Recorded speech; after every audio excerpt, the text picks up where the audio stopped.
Vou compartilhar aqui.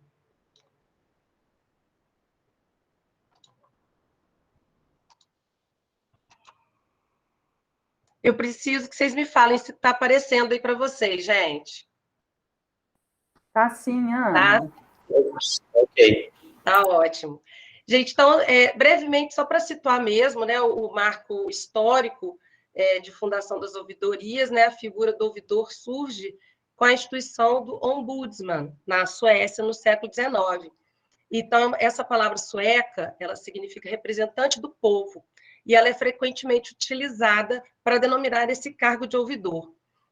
Surgiu com esse significado em 1809, para descrever os funcionários que eram responsáveis por receber as críticas, as sugestões da população sobre os órgãos públicos nesse país.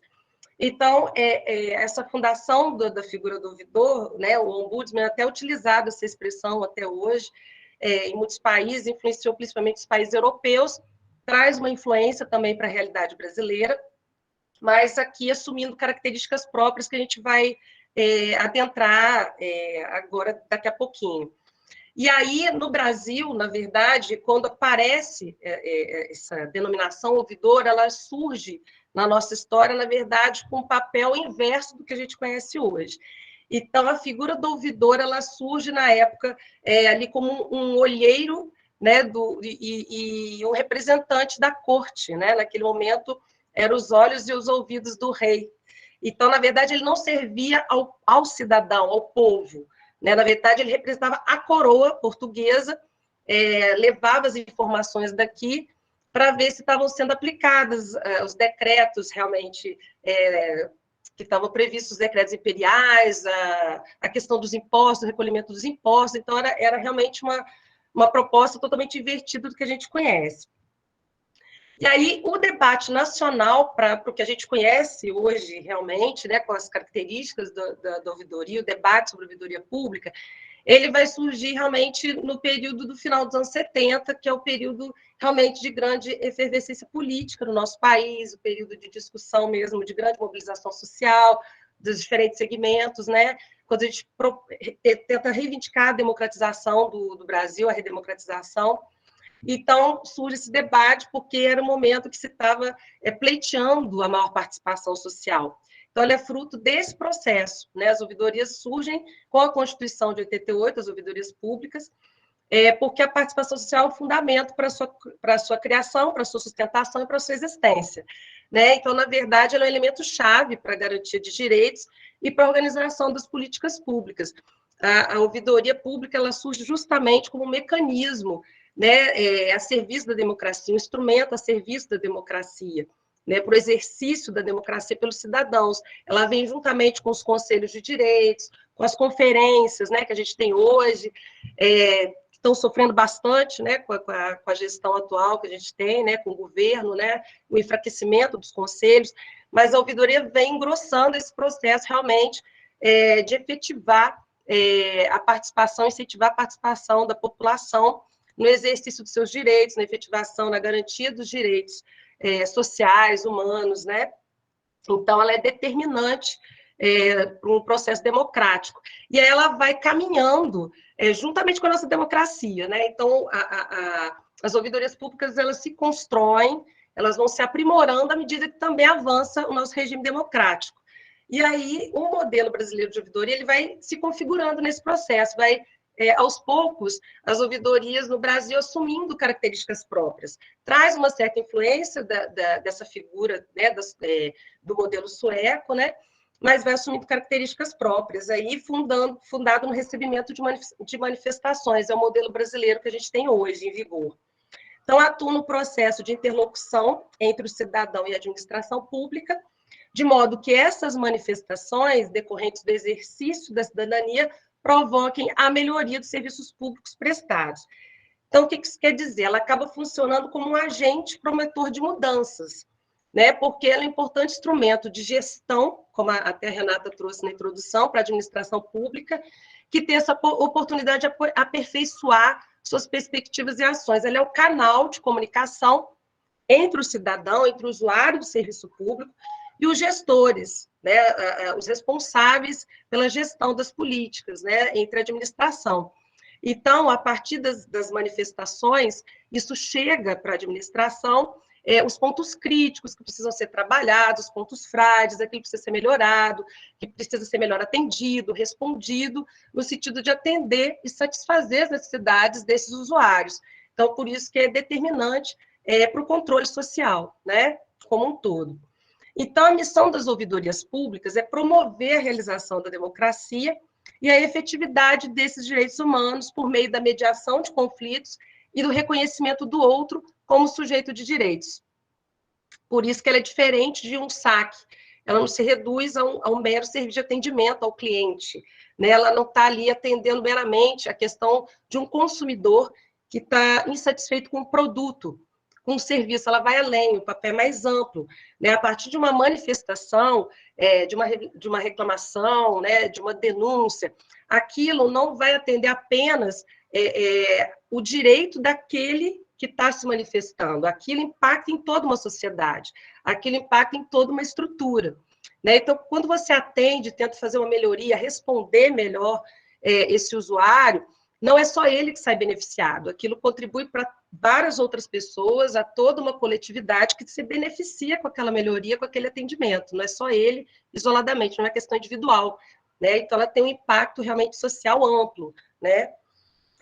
A institucionalização das ouvidorias públicas nas últimas décadas, portanto, ela vem reforçar, como eu disse, esse processo democrático, que tem aqui, a aprovação da lei, o Código de Defesa de Usuários dos Serviços Públicos. Então, esse arcabouço legal, ele vai contribuir justamente para esse papel ético, para essa função de maior transparência, de oferta de oportunidades, né, na administração pública. Isso tudo vem engrossar, reforçar esse caráter democrático e de garantia de direitos, tá? E aí a ouvidoria universitária, ela vai se situar nesse contexto, né, da democracia participativa.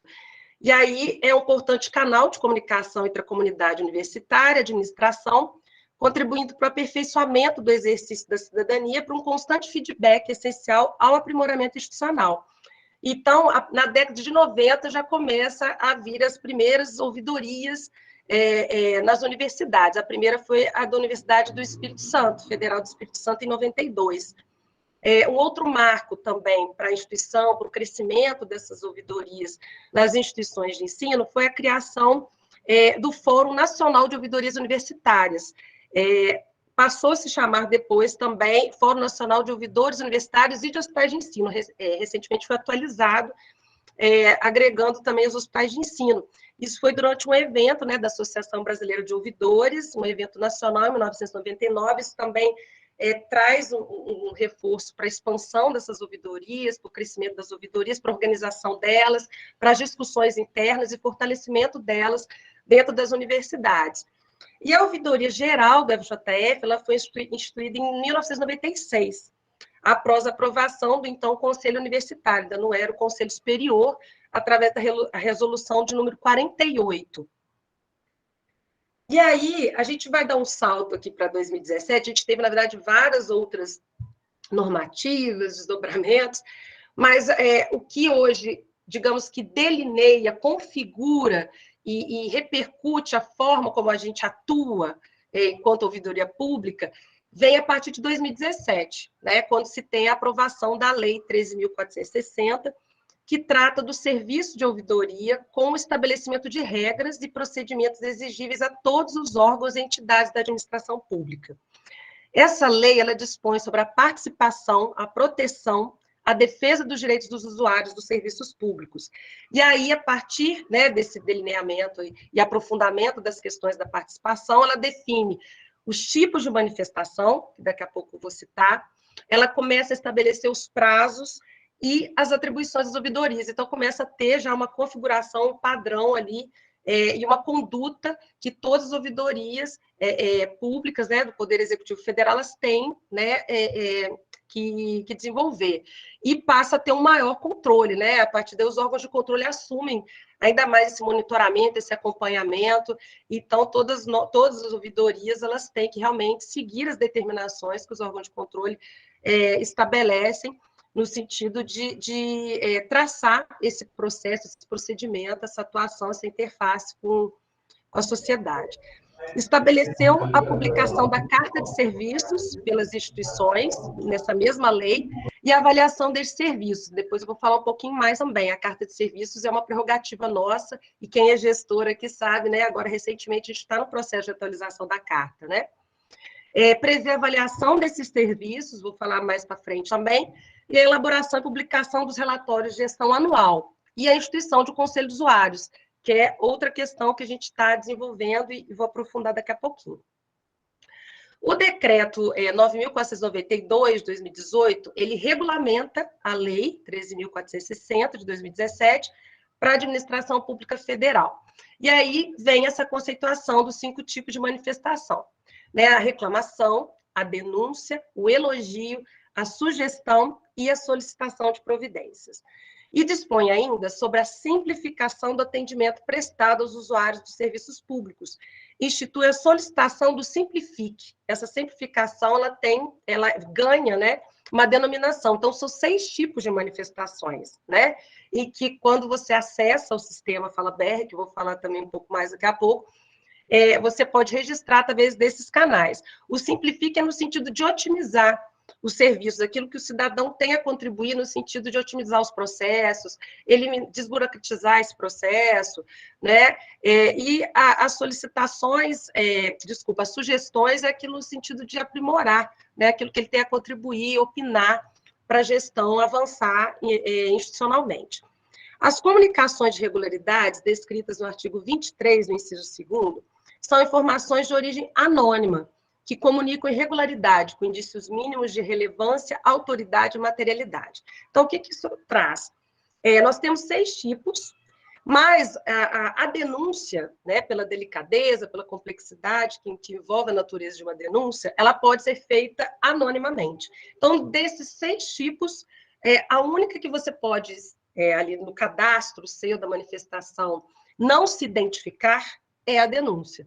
Porém, ela vai passar, quando você não se identifica, a ser denominada como comunicação de irregularidade. Ela deixa de se caracterizar como manifestação. O que isso quer dizer? Na prática, as ouvidorias vão receber, vão tratar, tramitar, encaminhar da mesma forma. O fluxo é o mesmo, né? O protocolo de atendimento é o mesmo. Porém, a diferença é que essas manifestações, elas não são passíveis de acompanhamento pelo autor, né, da manifestação. Ele optou por não se identificar, então ele consegue ter a atualização do seu processo, o monitoramento disso, o acompanhamento. Então, você tem cumprimento de prazos, mas ele não tem essa atualização que as demais manifestações, as que são os 6 tipos, você consegue acompanhar, porque você se identifica, faz o cadastro, tá?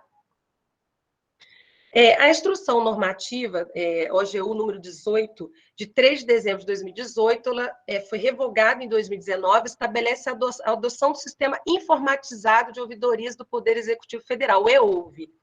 É a plataforma única de recebimento de manifestações de ouvidoria.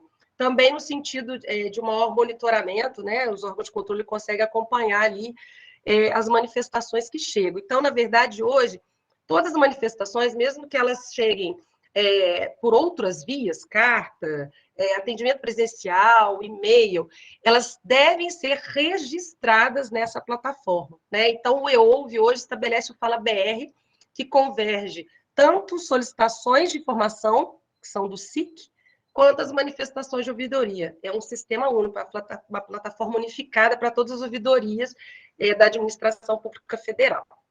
Na realidade do FJF, essas atualizações de 2017, 2019, elas vão repercutir diretamente nessa revisão e atualização mesmo das ouvidorias. Então, em 2019, o CONSO aprova o novo regimento interno da ouvidoria geral, por meio da resolução 10 de 2019, quando essa passa também a incorporar o SIC.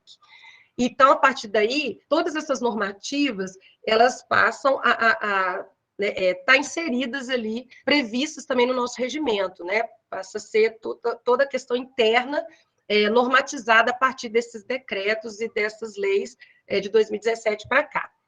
Então, o nosso regimento, assim, o que ele traz, né, aqui trazendo principal aqui, além dos objetivos, a nossa estrutura administrativa, as nossas competências e prerrogativas, né, aqui eu quis destacar os relatórios que a gente tem legalmente a sinalização de relatórios anuais, então nós temos aqui institucionalmente relatórios semestrais de gestão, as manifestações e prazos, que legalmente a gente tem o prazo de 30 dias, prorrogáveis por mais 30, mas na nossa realidade a gente tem a previsão de 20, prorrogáveis por mais 20, justamente para a gente poder atender e não ter também esse risco da gente tá infringindo, ou extrapolando, ou não cumprindo esse prazo legal dos 30 dias, a gente tenta trabalhar com essa margem de 20 dias, para a gente também ter essa resposta, esse atendimento pronto ao usuário, ao manifestante que recorre a nós, né? A gente tem um atendimento célere, um pronto atendimento dessas reivindicações e poder resolver o quanto antes as demandas. A documentação destas, né? E o funcionamento com autonomia e independência funcional. Então, a gente tem previsto um arquivo de controle interno, né, que a gente tem a nossa planilha, em que a gente faz o monitoramento, os registros, né, para a gente poder se organizar com as manifestações, gerar os relatórios, ter o acompanhamento delas, inclusive pós a conclusão, porque a gente também monitora quando não estão resolvidas, né, esgotado a conclusão. E a gente está previsto no organograma da FJF, né, tem a indicação pela administração, mas a ouvidoria ela é uma instituição, uma unidade à parte na instituição, porque ela traz esse caráter de autonomia e independência justamente para ela poder agir e cobrar de quem quer que seja, independente do cargo, independente do vínculo. E aí, a nossa estrutura hoje, né, como é que hoje nós estamos organizados, nossa equipe, né? Então, eu estou na ouvidoria desde setembro de 2021, a Ellen, que está aqui presente, que eu já vi conosco, e o Sami, são os servidores que atendem essas manifestações, que chegam para ambas ouvidorias, tanto a especializada quanto a geral, né? São as nossas referências no atendimento, na recepção, no acolhimento, nessa interface, né? Com os gestores, com as tramitações. A Natália é a nossa servidora de referência do SIC, ela é a nossa responsável pelo SIC, né? Pelo Serviço de Informação ao Cidadão. E a Dani, que vai falar daqui a pouco, um pouco mais da ouvidoria especializada em ações afirmativas. E como é que se dá a nossa dinâmica hoje, né? Para quem ainda não conhece, não precisou, não recorreu ainda a nós, atualmente, como é que se dá os nossos atendimentos? Como eu adiantei, nós recebemos as manifestações, que elas podem ser tanto por via presencial quanto virtual. Então, a gente tem a nossa sala de atendimento, que funciona das 7 às 19 horas, todos os dias. E aí, essa demanda, se for presencial, ela pode vir tanto por demanda espontânea, quanto por agendamento. As pessoas podem ligar, pedir também o agendamento, com horário determinado, né? A gente vai se organizar para fazer esse acolhimento. Mas também a pessoa pode se reportar diretamente à Fala BR, que tenha sido até a predominância de recebimento tem chegado para nós.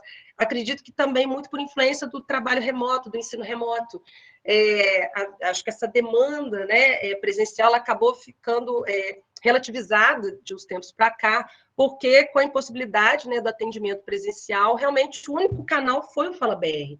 Então, até hoje, a gente tem uma predominância de manifestações que chegam para nós através da plataforma oficial e principal, o canal principal realmente hoje de registros, né, de recebimentos.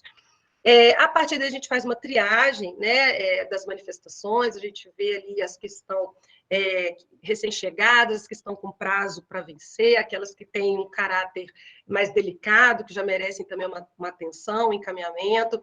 Fazemos análise preliminar da manifestação. No caso das denúncias, principalmente, a gente vê a materialidade das denúncias, se a gente precisa fazer uma solicitação de complementação de informações na plataforma, porque o ideal é que a denúncia ela traga o máximo de detalhes, de elementos possíveis, né, que o manifestante tiver. Se tiver a identificação dos envolvidos, né, os citados, o contexto, né, os elementos, os fatos, em que período ocorreu, onde ocorreu, que setor. Então, quanto mais detalhes, se houver anexos também é importante, tudo subsidia a melhor apuração do setor responsável, da unidade que vai ser responsável por apurá-las, né? Lembrando que as ouvidorias, gente, como a gente introduziu, ela é um canal de comunicação. Então, as ouvidorias, nós não temos nenhum papel de julgamento, né? A gente faz sempre as mediações, a interlocução, as comunicações, os diálogos, né? Então, a gente não tem nenhum poder de apuração, né? A gente faz justamente essa comunicação entre o cidadão, entre o usuário, o estudante, o docente, o TAI, o terceirizado, com os responsáveis hierárquicos ali, que vão ter essa atribuição, sim, de apurar, de nos responder dentro dos prazos legais, né? Então, é importante esclarecer. A gente não tem acesso a processos, né, administrativos, investigações preliminares, sumárias, sindicâncias, a gente não tem acesso. A gente acompanha, a gente monitora para dar devolutiva e reportar ao cidadão em que pé que está a situação, o andamento das demandas deles, tá? Então, quando a gente faz esse recebimento, a gente analisa, vê que tá ok, as reclamações, o que chega para nós, não tem que haver uma complementaridade, né? A gente já faz um encaminhamento do extrato dessa manifestação ao setor colaborador, aos responsáveis, né? Por responder essa demanda. Então, a gente vai encaminhar, vai fazer a tramitação via SEI, tá? E as mediações são feitas nos casos também mais sensíveis, que a gente vê que requer realmente da gente poder reunir com os envolvidos, conforme a complexidade, né? Então, essas mediações, elas podem se dar tanto por demanda das próprias... Bom, gente, eu não sei o que houve lá com a internet da Ana, mas eu não estou conseguindo fazer contato com ela. Então, Daniela, eu queria ver a possibilidade de você iniciar a sua apresentação e aí, nesse meio tempo, a gente tenta o contato com a Ana e ela retoma depois. Podemos fazer assim? Renata, está me ouvindo bem? Sim. Sim, acho que a gente pode fazer. Eu acho que só talvez eu ficar comprometido um pouco. Eu acho que o entendimento dessa questão mais burocrática, operacional da manifestação, mas eu consigo ir falando o que cabe, assim, a ouvidoria especializada, o que é diferente da ouvidoria geral. O que você acha? Eu inicio? Prefere tentar esperar mais um pouco? Eu acho, Daniel, que é interessante, porque por conta do tempo, né, também que as pessoas se programaram, e eu tentei fazer, eu liguei para ela, mas também ela não atendeu, então não sei o que está acontecendo. Acho que a gente faz assim, nesse meio tempo a gente, né, espera que ela retome. Então tá. Tá bom? Obrigada. Nada. Deixa eu só pegar a apresentação aqui. Bom, gente, primeiro, né, assim, acabou que a gente entrou na conversa. Boa tarde a todas, todos e todes. Dizer que é um prazer poder estar aqui, né, na tarde com vocês. Eu acredito que essa troca mesmo de experiências que visa, na verdade, o fortalecimento, eu acho que não só da ouvidoria, mas também do nosso processo de trabalho como um todo na universidade. Eu já fui apresentada pela Renata, né, assim, digamos que conhecida formalmente como Daniele, mas eu prefiro que me chamem de Dani, então fiquem à vontade, eu sou a professora Dani, como os alunos aí falam, eu sou Dani, e eu estou na ouvidoria especializada em ações afirmativas desde janeiro de 2021. É só um minutinho que eu acho que agora a minha apresentação vai, só um minuto, por favor.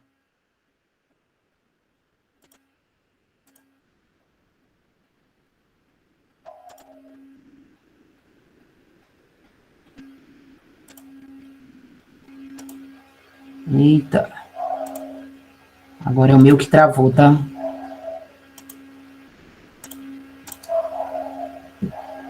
Tá aparecendo para vocês? Sim, Dani. Sim. Então, vamos lá. Então, eu sou essa Dani, né? A ouvidoria especializada hoje em termos de funcionamento, como a Ana Cláudia colocou, ela funciona, né? A gente tem, na verdade, para suporte especificamente de ações da ouvidoria, 2 técnicos, né, administrativos, e são 2 técnicos compartilhados entre a ouvidoria geral e a ouvidoria especializada. Quando há especificamente, né, para a ouvidoria especializada, a gente tem diferentes formas, né, canais de atendimento aí, de contato. Um deles é o nosso e-mail institucional, que é o ouvidoriaespecializada.diaf@ufjf.br. A gente tem também, né, a plataforma Fala BR, como a Ana colocou, a Ana Cláudia. A gente tem também o atendimento presencial, né? Para quem não sabe, ali a sala da ouvidoria, né? O atendimento da ouvidoria, ele fica ali no prédio da reitoria, na sala 122, entrando na reitoria, ali vira o corredor à direita. O horário nosso de atendimento é de 7 às 19, de segunda a sexta, e a gente ainda tem o canal de comunicação por meio de telefone, né? A gente funciona tanto com o serviço por demanda espontânea, né? Quanto também com agendamento desses atendimentos. E aí, para a gente... Dani, oi. Só um minutinho. Eu acho que você está passando o slide para a gente, ainda está no primeiro. Você está... Ixi, peraí, gente, eu já estou longe, peraí, não muito longe. Agora foi. Agora foi? Foi. Tá, então desculpem. Pronto. Isso. Em termos, né, para a gente localizar aí as ações da ouvidoria especializada em ações afirmativas, eu acho importante a gente situar que a gente tem 2 resoluções, né, do Consul, e uma é a resolução 32/2016, que cria a ouvidoria especializada, e a gente tem uma resolução 11/2019, que aprova o regimento interno da ouvidoria especializada. Então, assim, se a gente for observar, né, até pela data de criação da ouvidoria especializada, ela é de 2016, ela é muito recente, né, a ouvidoria especializada, então a gente ainda vive um trabalho de consolidação, na verdade, da ouvidoria, e que representa um avanço, né, no campo das ações afirmativas, porque quando a gente olha para o cenário das instituições de ensino superior públicas, poucas são as instituições que contam com uma ouvidoria especializada ou com alguma, digamos que, sub-ouvidoria que tenha um caráter semelhante ao nosso. E aí, com base nessas 2 resoluções, eu vou falar especificamente algumas coisas que eu acho que são mais interessantes, né, para a proposta aqui do nosso encontro. E aí, antes de entrar nas questões de atribuições, né, da ouvidoria, né, nas competências, eu acho que tem 2 pressupostos aí importantes para a gente, né? O primeiro é entender que a ouvidoria especializada, né, ela é, na verdade, um serviço que ela se vincula diretamente à DIAF, né, a Diretoria de Ações Afirmativas. E a Diretoria de Afirmações Afirmativas, ela tem como uma de suas atribuições construir e articular ações próprias, a sensibilização e mobilização da comunidade acadêmica, né, da comunidade universitária, para uma convivência cidadã e social com as diversas realidades presentes na diversidade social. E aí, quando a gente fala de diversidade social, a gente pensa num espectro, né, de indivíduos, de sujeitos, e de marcadores que perpassam a questão de gênero, sexualidade, etnia, tradição, cultura, vulnerabilidade socioeconômica, vulnerabilidade psicológica, pessoas com deficiência física, né? Então, a gente pensa nesse, digamos assim, que nesse leque do que é diversidade social, né? E aí atua especificamente na diretriz da discriminação positiva em todos os segmentos da universidade. E aí, dentro dessa perspectiva, né, de entendimento de uma dessa atribuição, na verdade, da DIAF, que a gente encontra a articulação com a ouvidoria especializada. Uma outra questão importante, eu acho que para a gente definir, é entender que quando estamos falando de ouvidoria especializada, estamos falando de ações afirmativas, é importante que a gente saiba esse conceito, né?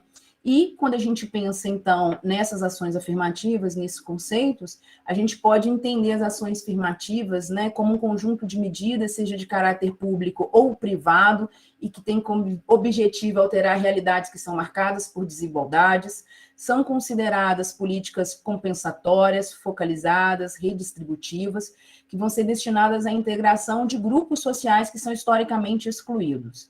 Essas políticas de ações afirmativas podem ser reparatórias ou preventivas e sustentam-se na perspectiva da justiça social, na construção democrática e na efetivação e garantia de direitos. Então, assim, são esses 2 pressupostos de entendimento do que é a DIAF para a gente dentro, né, do arcabouço aí da universidade, e o entendimento também de ações afirmativas que vai subsidiar qual que é o papel de fato da ouvidoria especializada. Quando a gente pensa, então, na ouvidoria especializada, ela tem como uma das competências acolher denúncias, reclamações, sugestões, manifestações de outra natureza que envolvam situações de discriminação, preconceito, violência, opressão e negação de direitos vivenciados no ambiente universitário, e garantindo o sigilo dos manifestantes a depender da natureza, né, dessas manifestações. Cabe ainda à ouvidoria especializada realizar o acolhimento e o encaminhamento desses indivíduos manifestantes para serviços de atendimento especializado, seja no interior da universidade ou na rede pública. Então, quando a gente pensa assim, em alguns exemplos, né, concretos que a gente vivencia na ouvidoria especializada, a gente lida. Um exemplo são casos que envolvem assédio sexual ou casos que envolvem transfobia, que envolvem racismo. Então, nós estamos falando de um perfil de pessoas que, quando chegam a solicitar o atendimento na ouvidoria especializada, já se encontram num determinado estado de vulnerabilidade, e aí vulnerabilidade psicológica também, não só social, mas num estado de vulnerabilidade psicológica que às vezes é muito intenso. E aí, nessas situações, é necessário que a gente realize alguns encaminhamentos, né? Então, por isso, a gente trabalha em uma articulação muito grande com a Pró-Reitoria de Assistência Estudantil, né, para poder realizar o acompanhamento e monitoramento de estudantes. A gente trabalha também de forma conjunta, né, com o encaminhamento para a rede pública, no caso de necessidade de atendimento psicológico, de apoio jurídico, ou de seguir em outras instâncias também, com os encaminhamentos, né, decorrentes das situações vivenciadas. É ainda competência da ouvidoria especializada dar apoio e orientação aos membros da comunidade acadêmica. E aí, né, eu estou falando desses membros que são vítimas de discriminação, preconceito, violência, opressão, vulnerabilidade, seja social, jurídica ou psicológica. Acompanhar sistematicamente o andamento dessas manifestações e as tratativas realizadas, né, administrativamente no âmbito da universidade. Ela ainda tem como uma competência sistematizar dados, né, para subsidiar a formulação de novas políticas de ações afirmativas, aprimorar estratégias ou políticas já implantadas e, ao mesmo tempo, apoiar a diversidade, né? Pensando assim, na construção de uma gestão de uma universidade que seja mais diversa, plural e democrática. Ainda com relação à competência, né, a ouvidoria especializada, ela busca sempre por solução consensual de conflitos, por meio do diálogo e do consenso. Aí eu coloco uma observação aí, que são casos de denúncias, né, tem denúncias que, na verdade, não cabe uma solução consensual, o que é feito é a solicitação da apuração e dos encaminhamentos cabíveis para cada caso. A ouvidoria especializada, ela deve ainda se articular de forma sistemática a ouvidoria geral da universidade, né? No caso da gente precisar de desenvolver, né, determinadas ações conjuntas, ou mesmo quando uma determinada tratativa ela vem sendo realizada, né, pela ouvidoria geral, mas que requer o encaminhamento para a ouvidoria especializada.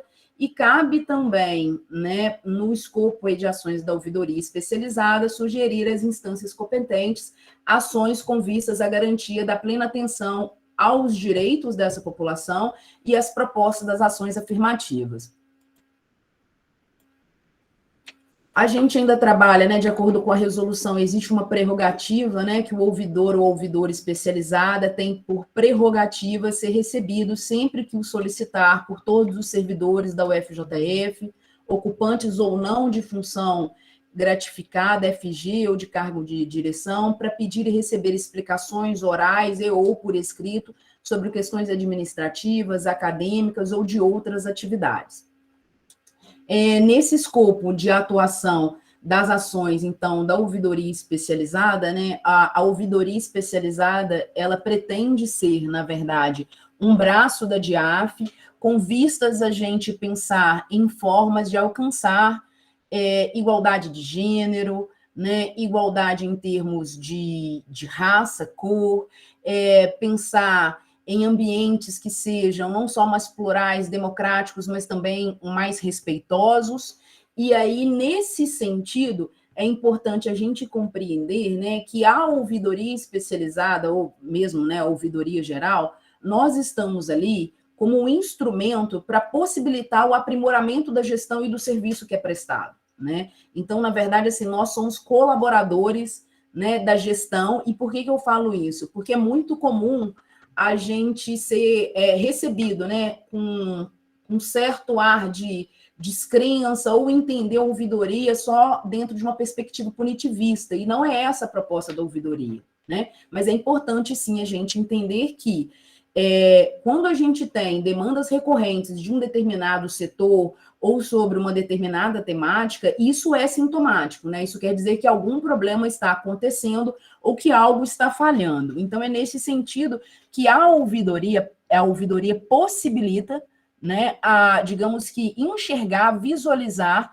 demandas para que essas demandas se transformem em novas estratégias, em novas ações, em novas políticas que vai garantir aí a excelência do nosso ambiente acadêmico. E aí a ouvidoria especializada, ela tem como também uma atribuição que é trabalhar especificamente com ações educativas, né, campanhas e ações educativas que promovam, de fato, esse bem-estar, esse ambiente democrático, inclusivo, respeitoso e plural no âmbito da universidade. E aí eu trouxe aqui alguns exemplos, né, para mostrar para vocês. Quando a gente vê essas campanhas e ações educativas realizadas, né, seja Instagram, Facebook, banner, né, na universidade, ou mesmo notícias, assim, todas essas que têm articulação com as temáticas das ações afirmativas são construídas, têm sido, né, na verdade, construídas de forma conjunta com a diretoria de imagem institucional. Então, eu trouxe aí um exemplo, né, dos 10 anos da lei de cotas, da política de inclusão e de equidade. A gente tem aqui, né, outras matérias aí no site da universidade, específicas sobre o Dia da Visibilidade Trans e também o Dia Internacional da Pessoa com Deficiência. A gente tem também ações educativas, né, e preventivas por meio do canal do YouTube. Aí um exemplo é do Dia Nacional de Combate à Intolerância Religiosa. Um outro exemplo aqui para a gente, essa daí a campanha é do Dia da Consciência Negra, se não me engano, de 2020, e uma mais recente, né, que vocês devem ter observado, que é referente ao mês de junho, né, na verdade, que marca o dia 28 de junho, que é o Dia Internacional do Orgulho LGBTQIA+. Bom, e quando a gente pensa em desafios, né, da ouvidoria especializada, a ouvidoria especializada, ela convive com os desafios que são inerentes ao trabalho da ouvidoria, que aí é o que a Ana Cláudia vai apresentar um pouco, mas a gente tem também outros desafios que são específicos, né, digamos assim, dessa área de atuação da ouvidoria. Primeiro, uma cultura de descrença ou desconhecimento em relação ao papel da ouvidoria especializada, bem como uma postura extremamente reativa diante dos demandados, né? E aí eu estou pensando em setores e pensando também em sujeitos envolvidos, e ao mesmo tempo pensar que a natureza das manifestações recebidas na ouvidoria especializada requerem uma mudança que ela é cultural e estrutural, né? E passa pelo entendimento de construção de uma nova universidade. E aí de uma nova universidade que respeite a pluralidade dos sujeitos envolvidos, que seja respeitosa, que seja de fato democrática, que seja inclusiva, que traga a pluralidade das ideias, né, e respeite a subjetividade dos indivíduos, e assim como requer também a responsabilização de todos os indivíduos da comunidade acadêmica. Então, quando a gente pretende construir esse ambiente, isso não pode ser uma responsabilidade só da DIAF ou só da ouvidoria especializada. Tem que ser uma responsabilidade, sim, da gestão, mas uma responsabilidade que a gente possa também perceber a implicação de todos os indivíduos da comunidade acadêmica nessa grande transformação. E aí, gente, basicamente, com relação à ouvidoria especializada, o que eu queria apresentar, né, era isso, porque a Ana Cláudia, ela ficou, digamos que com a parte, eu acho que mais dura, operacional da ouvidoria, a Ana voltou, aí eu passo a palavra para a Ana, para depois a gente ir fazendo as costuras aí entre a apresentação da Ana e o que eu coloquei. Muito obrigada, Dani. Eu vou precisar, gente, desculpa, tá? Minha internet caiu e não voltou. Eu estou no meu celular agora aqui no 4G. Eu mandei a apresentação aqui para para Ana Paula, deixa eu só também abrir aqui que eu vejo maior, eu queria até para saber onde que parou, porque depois que eu vi, gente, eu fiquei falando aqui para mim mesma. A lei de Murphy é implacável. Peraí, deixa eu só... Da Oi? internet, né, Ana? A Ai, internet gente, esse possibilita esse remoto. encontro E é uma aqui. pegadinha, né, Renata? Não, Pelo amor. acontece, Desculpa, gente, mas... acontece. Que bom que você está de volta. Deixa eu só seguir o meu roteiro que eu vejo maior aqui. Paramos na instrução normativa. Deixa eu me situar aqui. Peraí, gente, só para ver o ponto que ficou, tá? Tá certo. Só um minutinho. Ah, sim. Deixa eu só ver onde eu parei. Ana, em termos de fala, acho que você ia começar a falar sobre as mediações, esse papel da ouvidoria. Ó, o slide aqui me fala assim, que eu coloquei aqui a instrução normativa da OGU de 2018. Até aqui foi dito que, na verdade, foi quando a gente teve realmente já o estabelecimento realmente já da configuração que a gente tem atual para a utilização da plataforma Fala BR. Isso aí, vocês chegaram a pegar essa fala? Sim. Tá. Porque eu estou seguindo o slide... Ah, não, então já tinha passado. A Ana Paula já foi lá para frente. Eu estou seguindo o da Ana Paula. Desculpa, o Eduardo botou antes aqui, mas você estava nesse... Eu já estava no Você atendimento, voltou, então a o Eduardo mediação... voltou de novo. Falei, na mediação estava mais para frente. Aí, era aqui, ó. Era Obrigada. Não, obrigada. isso. Tá. Isso, o que eu estava colocando exatamente é que essas mediações a gente realiza tanto mediante uma demanda das próprias unidades, né, que estão recebendo, às vezes, as apurações, as reclamações, né, os casos envolvendo, às vezes, discente, docente, os envolvidos ali, isso vem demandando para nós uma atenção para a gente poder fazer reuniões individualizadas, né, ouvir as partes, poder buscar esse entendimento, né, uma perspectiva consensual, a conciliação, a resolução pacífica de conflitos, essa construção realmente conjunta, né, entre as partes, né, e a gente também oferta essa mediação, então ela pode ser tanto demandada pelas unidades, mas também nós ofertarmos essa aproximação, esse acolhimento em separado para os envolvidos desses casos que a gente percebe que há uma maior delicadeza, uma divergência de opiniões, uma comunicação que está mais ruidosa e que merece uma atenção maior. Então, a gente disponibiliza também esse acolhimento, essas reuniões individualizadas com as partes, buscando realmente ouvi-las, os pontos realmente que elas buscam para poder ter sua reparação, retratação nesse processo, né, e se sentir realmente satisfeitas, né, e aí buscando um termo de acordo com as partes, né, e se for necessário, né, reunir também nesse sentido para essa construção conjunta, tá? O envio da resposta conclusiva, a gente faz para a unidade, né, as mediações, na verdade, desde que eu entrei em setembro, né, a gente fez alguns casos, realmente, no geral, as manifestações, ela tem um desfecho, um encaminhamento, uma resolução, mediante a tramitação que já ocorre realmente via os ofícios, às unidades, aos setores responsáveis, né, no SEI, e aí, quando há essa devolutiva, né, dentro do prazo pelos responsáveis, pelos colaboradores, a gente vê se essa resposta está adequada, se ela atendeu a todos os pontos, né, que os manifestantes trouxeram, né, os pontos elencados ali nas suas reclamações, nas suas manifestações, e aí sim a gente faz essa devolutiva, a gente reporta eles na plataforma Fala BR, e concluímos essa manifestação. E com aquela observação que eu fiz no início da apresentação, né? Está previsto o acompanhamento dessas manifestações concluídas. A gente tem os prazos legais, mas muitas manifestações, às vezes a gente encerra ali, né? A gente tem digamos, a primeira resposta, o primeiro retorno do setor, da unidade, mas, na verdade, existem processos que vão continuar em andamento, em resolutividade ali.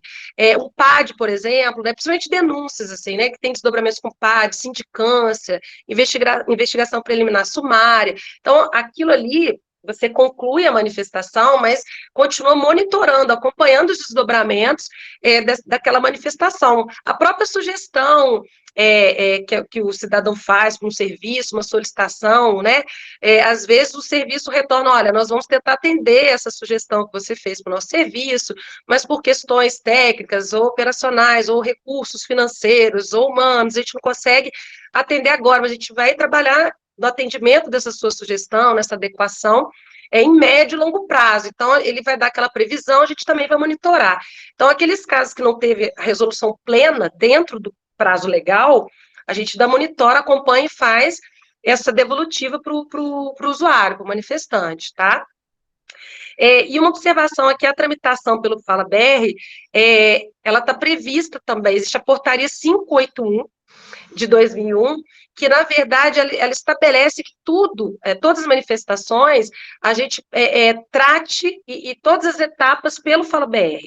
Então, uma coisa que vai chegar para todos nós, principalmente para os gestores, a gente acredita, né, que em breve, a gente também fazer a tramitação pela Fala BR, não só, hoje a gente faz pelo SEI, né?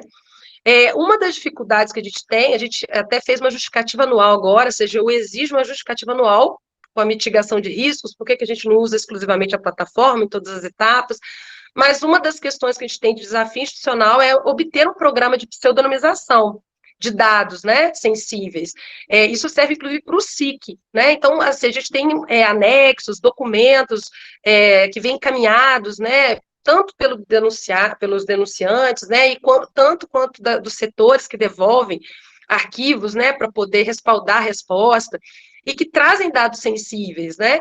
Então, uma das questões que a gente tem uma dificuldade hoje de tramitar ali dentro, a gente se sente vulnerável e acaba que os setores, né, quem tramitar por ali, vai ter essa dificuldade, dependendo do teor da manifestação, exige encaminhamento de documentos e arquivos que a gente ainda não tem condições de pseudonimizar com um programa institucional que precisa ser adquirido ainda, e a gente está nesse momento de conversar com a administração, né, com a Pró-Reitoria de Planejamento, a aquisição desse programa. Essa é uma das questões que a gente tem de desafios aí, tá? Pode passar, por favor. E aí, outro papel, né, que só para a gente reforçar aqui, das ouvidorias, é essa atuação propositiva, né, como eu falei lá no início, da questão das recomendações. Então, a gente, quando faz os nossos relatórios, né, quando a gente sistematiza, né, essas manifestações, esses dados, a gente vê as demandas mais recorrentes, a gente vê aquilo que tem chegado mais, e a gente faz uma aproximação com os setores, né, a partir dessa perspectiva mesmo crítica propositiva, buscando articular uma articulação interna, buscar ações compartilhadas para a solução de problemas, ou inclusive prevenção de algumas questões que a gente já vê que pode, a partir de manifestações, trazer desdobramentos mais complicados, né, ou problemas maiores.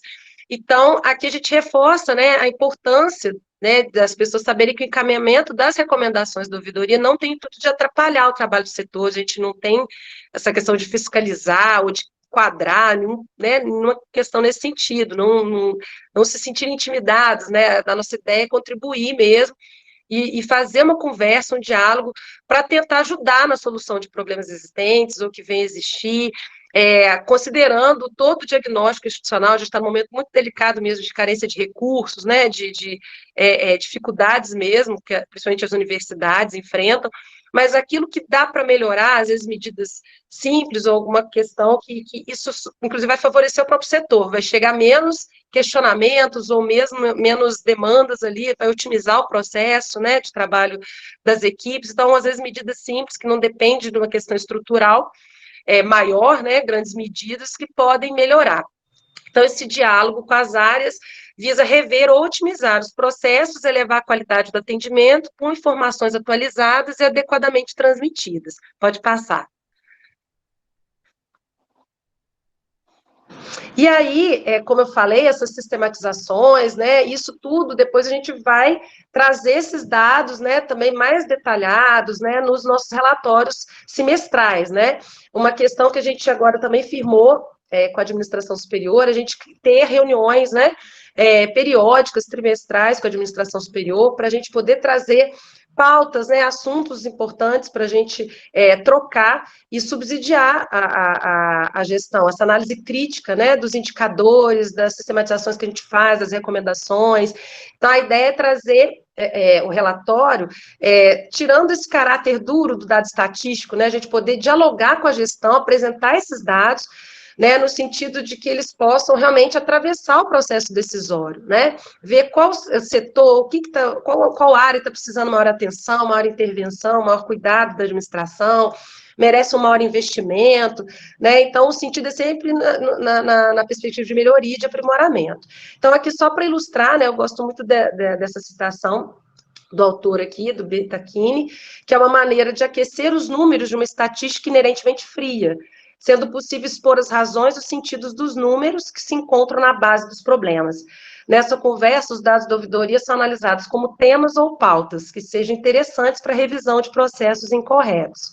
Pode passar. Finalizando, gente, só algumas outras questões.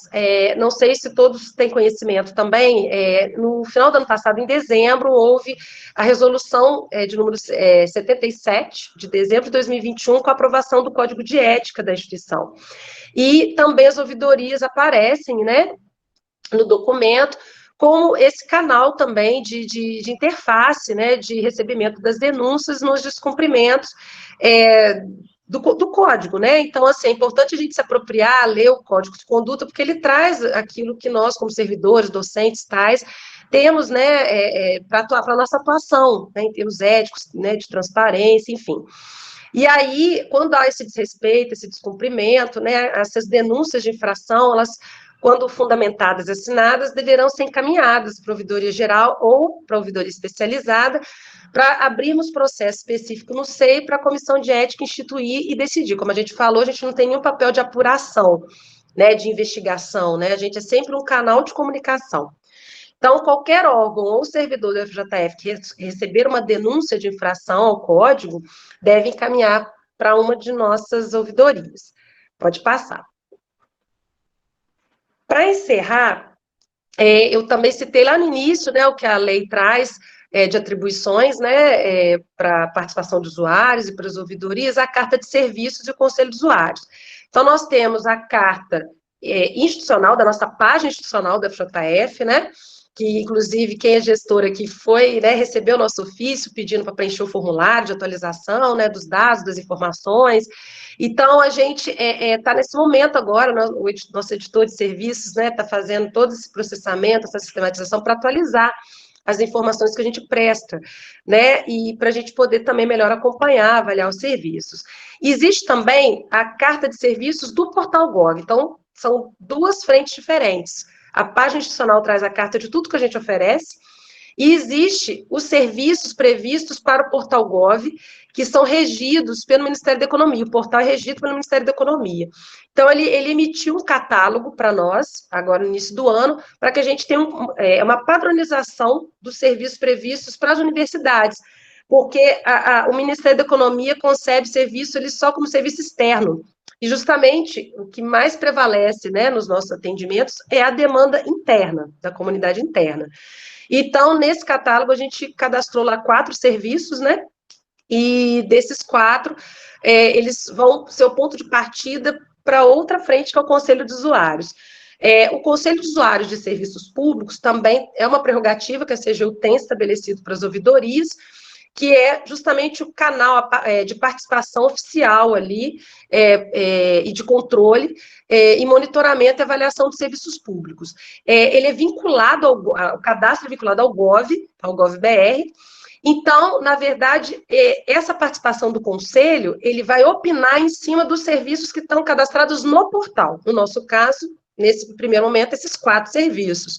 Então, a gente está nesse momento agora, que é a segunda etapa prevista. Nós vamos trabalhar agora com a mobilização, engajamento de conselheiros, fazer um trabalho com a diretoria de imagem, para a gente pensar uma sensibilização, porque a ideia é que tem um mínimo de 30 conselheiros, né, para iniciar, fazer um chamamento público, né, para pessoas voluntárias que queiram participar, e a participação se dá através de enquetes.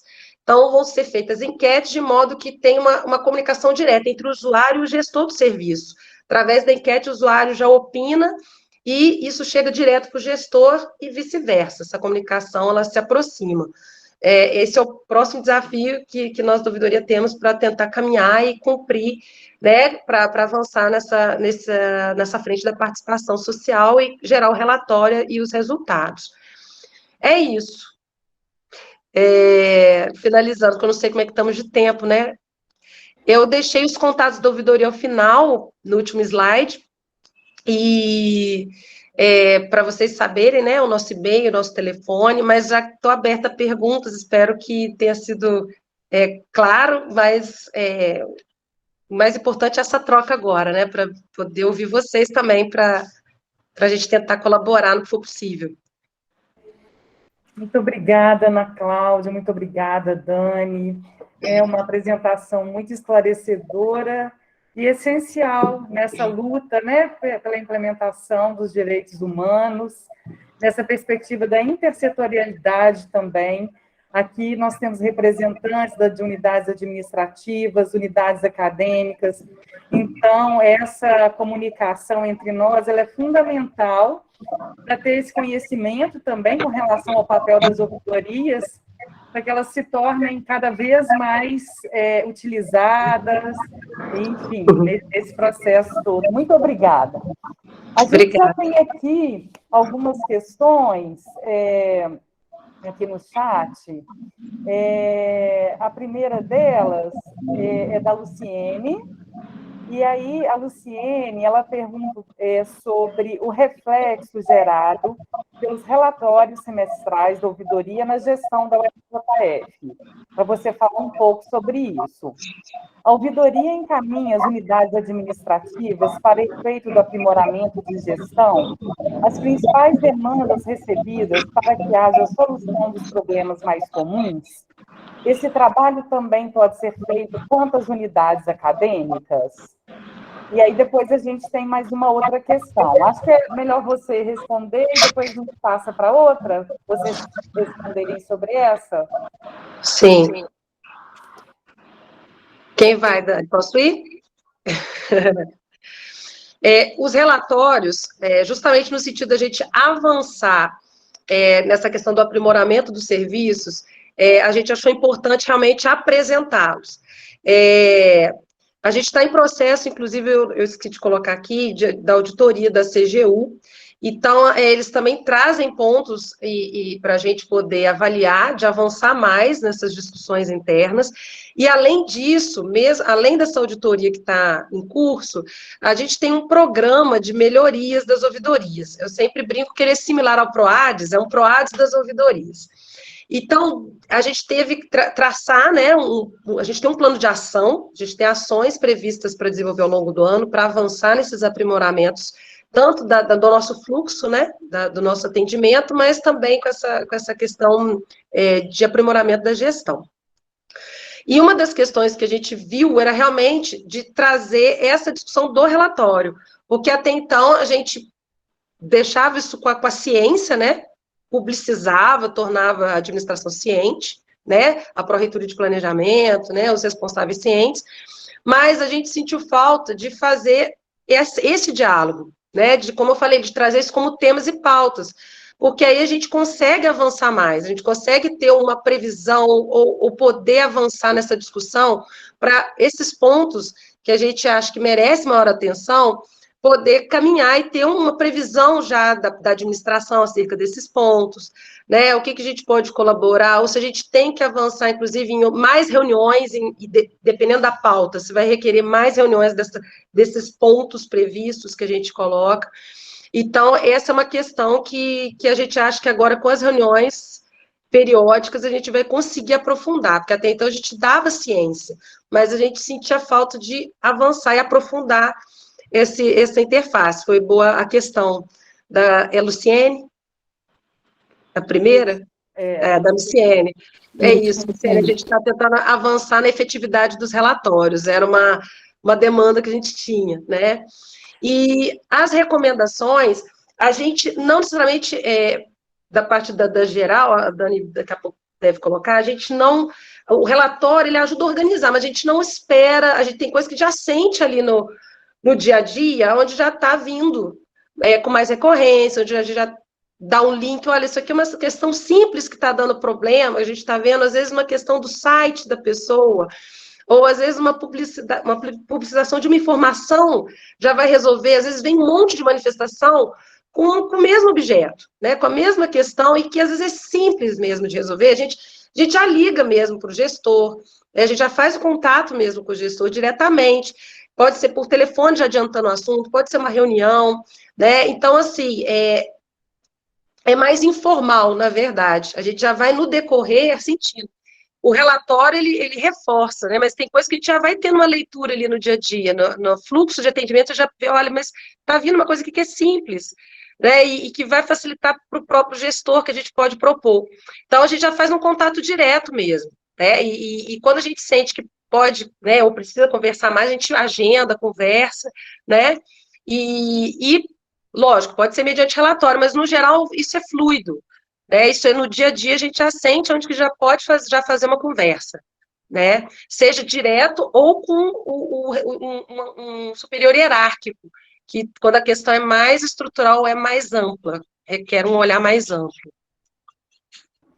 Certo, Ana. Luciene, você tem mais alguma questão? Foi respondido?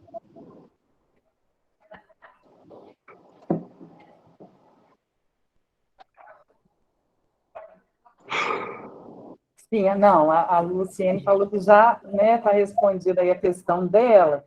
E aí a gente tem outra questão, que é do Fernando Guilhom. Fernando até que, né, recentemente, acho que ainda está realizando, né, Fernando, o curso de mediação de conflitos.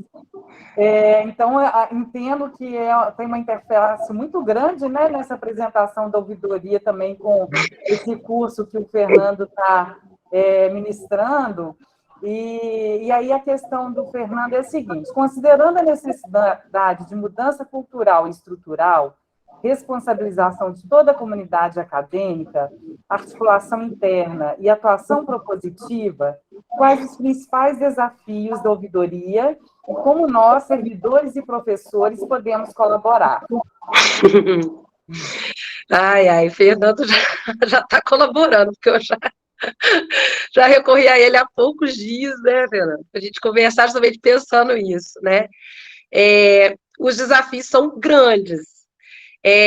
Até uma primeira conversa que eu falei com o Fernando, assim, uma das questões, até coloquei isso para ele, a gente tem no regimento da ouvidoria a possibilidade, por exemplo, de a gente criar projetos de treinamento profissional, tentar a gente, dependendo das questões, envolver, né, os alunos também nesse trabalho, né, que eu falei para o Fernando que eu sinto falta realmente de um trabalho educativo e formativo, que a gente chegue nas unidades, né, estrategicamente, fazer esse diálogo para aprofundar esse esclarecimento do papel, quebrar o gelo, né, que as pessoas ainda ficam muito intimidadas ou muito, né, chega uma ofício nosso, acaba que o sistema é duro, né, gente? Acho que é o problema dos sistemas também. Os sistemas otimizam, mas os sistemas são frios, são duros, e uma ligação, uma fala já quebra, né, assim, as pessoas ficam muito... eu tenho que responder, mas o que eu tenho que fazer? Que providência, e às vezes, e aquilo que a gente tem de providência, e a gente recorre muito ao que tem mesmo, regimental, estatutos e tal, o processo já tem que, então, apurar isso, tem que abrir um PAD, e às vezes a questão é a solução, vamos buscar conversar, vamos ver um diálogo, isso é o último caso, né? Então, a gente fala que às vezes as coisas chegam para nós, já chega, inclusive, judicializadas algumas questões, a gente fica muito impotente para tentar, inclusive, mediar, coloquei isso para o Fernando, e a gente quer tentar fazer isso, de forma que essa comunicação também se aprimore, o que dá para ir resolvendo, né? A gente sabe que a Projeto também preocupa muito de pensar esses núcleos de mediação, o que a gente pode descentralizar e fazer com que as soluções já comecem a ser pensadas pelas próprias unidades, né, e que a gente possa fazer parte disso.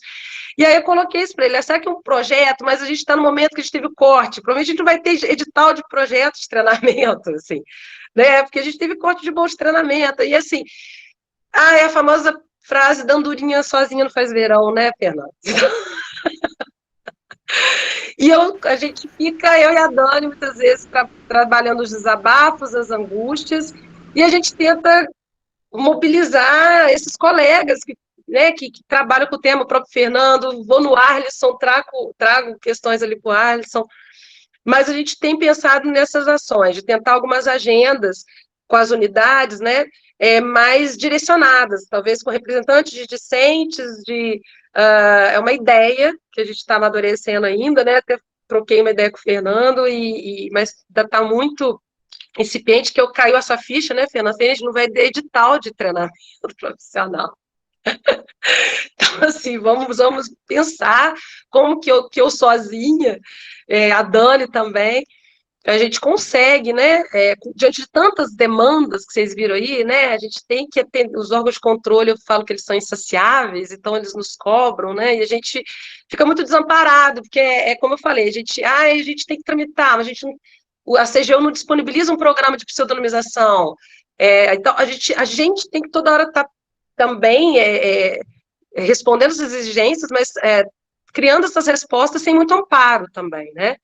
Então, a gente está tentando formar essas parcerias, tentar criar uma agenda com as unidades aos poucos. Eu até falei isso com o Fernando, talvez começar pelas unidades acadêmicas, que talvez, né, porque realmente é impossível chegar a todos os setores, eu sozinha, todas as unidades, e partir talvez dos relatórios para ver quais os setores também mais frágeis, para a gente ir priorizando nessas conversas, porque é impossível realmente fazer o que é o ideal, que a gente queria mesmo, né?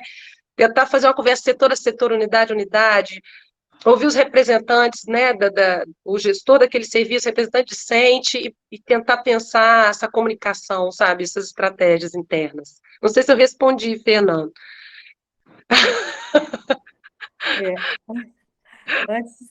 Obrigada, Ana, e assim, eu acho que você traz aí, como a gente está vivendo um contexto muito difícil, orçamentário, político, enfim, eu acho que é o momento também da gente juntar as nossas forças, o que a gente tem de pessoas que possam contribuir, setores. Então, na sua fala, ouvidoria, o próprio Fernando, como docente que atua nessa área, a Progep também, através da capacitação, eu sei que já tem o início de uma conversa, de um possível projeto, de uma mesa de mediação, que eu acho que a gente tem que fortalecer esse diálogo entre nós para ver para a gente identificar as possibilidades de uma atuação conjunta.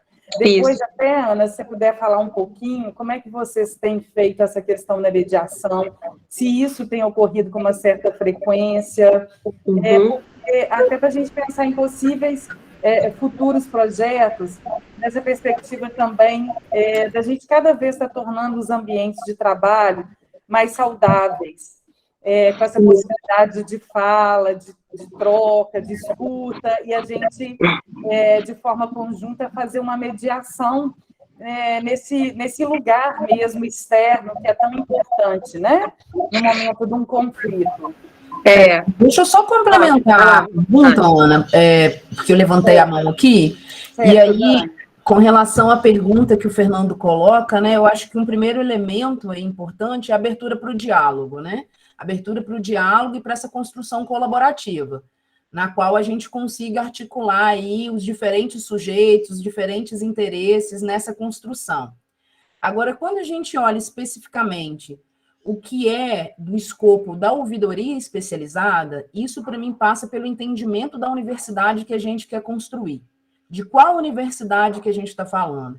A gente está falando de uma universidade que realmente pensa, né, e quer construir, de fato, a democratização do ensino superior, né, que quer enxergar essa pluralidade de indivíduos nesse processo de construção de conhecimento.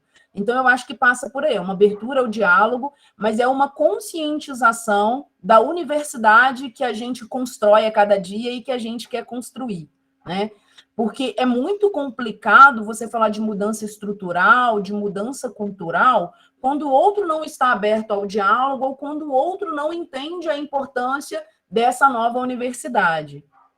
Que aí é um dos elementos mais, eu acho que talvez angustiantes da ouvidoria especializada, né?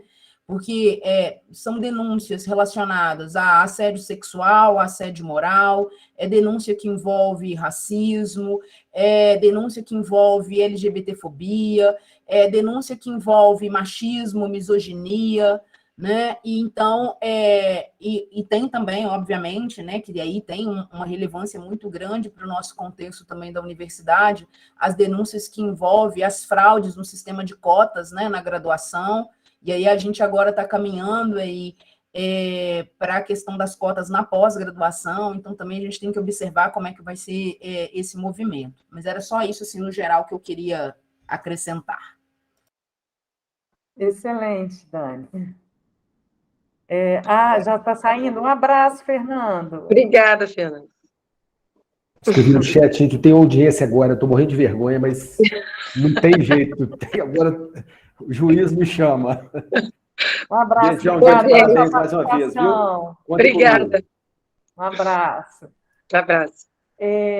Tem mais uma questão aqui, meninas. Do Eduardo. Você poderia falar mais sobre esse procedimento de solicitação de simplificação do atendimento público? Como funciona essa manifestação? Tá, quando você entra no Fala BR, ela aparece lá o Simplifique, ele é um tipo de manifestação. Ele é exatamente para você trazer, é uma sugestão, né? Mas ele é mais direcionado, ele é mais específico. É aquilo realmente que você traz pontual de que pode ser otimizado no serviço. Resumindo, aquilo que você vai te ajudar a peregrinar menos. Às vezes, um procedimento, uma demanda que você traz, você, às vezes, para resolver uma coisa, você tem que... Não, né? Você vai aqui, agora você vai no outro, você pula para o outro, você vai agora para a sala do fulano de tal, ou então tem um monte de etapas, uma etapa que vai ser para fazer um processo físico, outro vai ser virtual. Estou dando exemplo, tá, gente? Ali é para você, dentro da sua experiência, se você teve uma experiência de atendimento, que você pensou, poxa, mas está muito burocrático, está muito truncado, tem muita disso aqui, já dava para otimizar, por que não concentrar no mesmo setor, numa mesma unidade? Porque será que não dava para otimizar só com o SIAP? Ainda estão me pedindo mais isso, o acesso ao SIAP já não resolveria, está me pedindo mais outros dados, mas isso já tem lá, se ele acessar meu SIAP, um exemplo, tá? Mas você já direciona ali aquilo que você acha que é importante otimizar naquela experiência que você teve, poxa, mas eu faria isso diferente, acho que daria para fazer sem eu ter tido tanto tempo para chegar na resolutividade da minha demanda. Estou dando exemplos possíveis, mas é nesse sentido de desburocratização do serviço, que você pode otimizar e dar sua contribuição sugerindo dentro daquele serviço específico o que você acha que pode ser aprimorado, revisto, para ser implantado ali para melhorar e otimizar para o usuário, entendeu? Não sei se eu fui clara, assim. Eduardo, tá ok? Não sei se deu para esclarecer? Joia. Tá certo. Mais alguém? Pessoal, se alguém quiser abrir o microfone também, né, falar por aqui. Então, podemos encerrar o nosso encontro hoje. Agradecer mais uma vez a presença de todos e todas, a Ana Cláudia, a Dani, pela apresentação, a gente percebe também o envolvimento de vocês com o papel da ouvidoria e o quanto vocês buscam também aí essa mudança, como a Dani falou, estrutural, através da afirmação, né, dos direitos de nossa comunidade acadêmica, que acaba refletindo na sociedade como um todo, né, principalmente nós como formadores, né, através dos nossos estudantes, o quanto a gente multiplica essas visões, como a Dani muito bem trouxe, né, da diversidade, das ações afirmativas.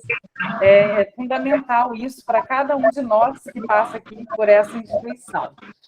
E aí, Ana Paula, agradecer também a equipe envolvida. Não sei se a Ana quer fazer alguma fala também aí de encerramento.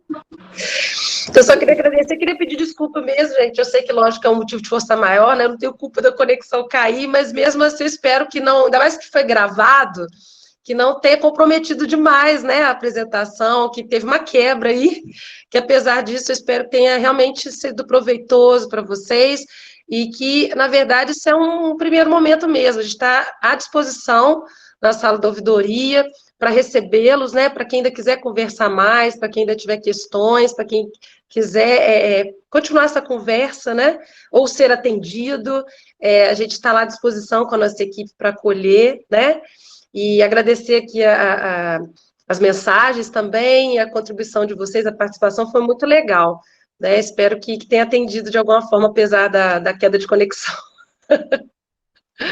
Foi ótimo, Ana. Isso a gente está sujeito, né? À internet, essas questões, Sim. o quanto possibilita também. Eu estou vendo que tem representantes de GV, às vezes fazer esse encontro presencial, até, né, por cada um estar no seu espaço de trabalho, enfim, como possibilita esse encontro aí de um número maior de pessoas. Sim. Então, é isso, né? Obrigada, Ana. Obrigada a você. Obrigada, Ana Paula. Ana Paula. Obrigada, pessoal. Por mim, não, tudo certo. Foi muito bom. Muito obrigada às duas por terem topado esse desafio. E que o pessoal, quem puder fazer a avaliação do encontro de hoje, principalmente sugerir temas para os próximos encontros, né, que a gente está organizando, e a gente precisa aí de atender aí a demanda das pessoas, né? Então a gente pede que todos avaliem. Mas é isso. Boa tarde para todos, né? Acho que podemos encerrar. Um abraço, gente. Tchau, tchau. Tchau. Obrigada.